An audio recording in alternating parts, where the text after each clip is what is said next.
اتاق کمپرس های آمریکایی تو نگاه اول خیلی زشتن، خداییشم اصلا باکسشون خیلی زشته، اما یه چند تا نکته مثبت داره و میشه ازش ایده برداری کرد و یه چند تا نکته منفی داره که حالا از نظر من چیز ضایعیه. یکی این که ببینید، اول حالا من میخوام منفیاشو بگم. اول این که کلاف نداره، اتاق مستقیم میشینه رو شاسی.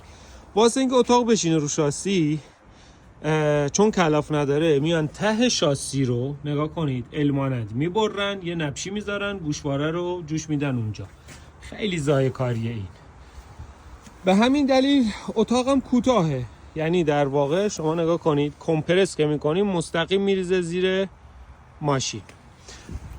حالا این صفحه‌ای که اینجاست از دیفرانسیل و فشفش و اینا محافظت میکنه، اما این چراغا هفته 10 بار میشکنه و زمانی که روی دپو میخوای خالی کنی، اونایی که راننده کمپرس هم میدونن، رو دپو که میخوای خالی کنی، این دست و پات میلرزه با کمپرس آمریکایی. این چرخو حتما باید ببری نزدیک تا دوباره بریزه پشت خودش، یعنی اگه نزدیک به اصطلاح لبه بشی راحت میره پایین، خیلی راحت.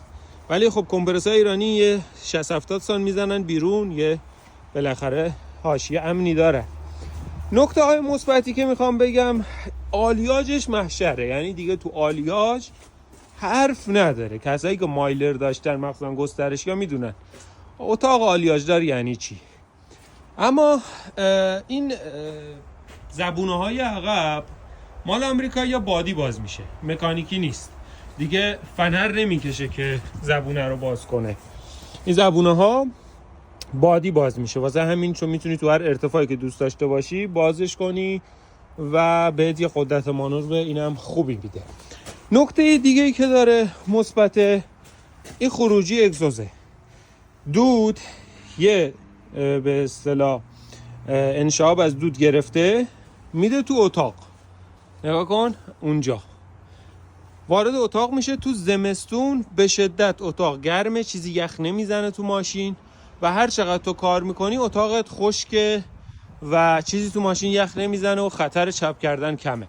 اما اینکه کلاف ندارن، یه جورایی ارتفاع اتاق کمتره و چپ کردنشون به نسبت یکم بهتره، اما اونایی که زیربندیشون کیسه واده خیلی خطرناکن، خیلی.